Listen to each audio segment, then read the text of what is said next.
అంజనీ పుత్రుడా ఆనవాలుగా నీవు కాకాసురుని కథను కాస్త తెలుపు.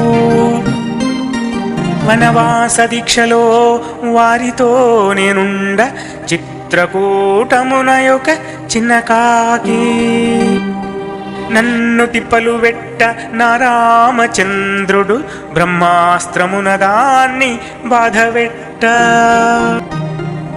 ఎల్లలో కాలలో ఎటువైపు వెళ్ళినా దారి లేదని కాకి శరణుగోరా.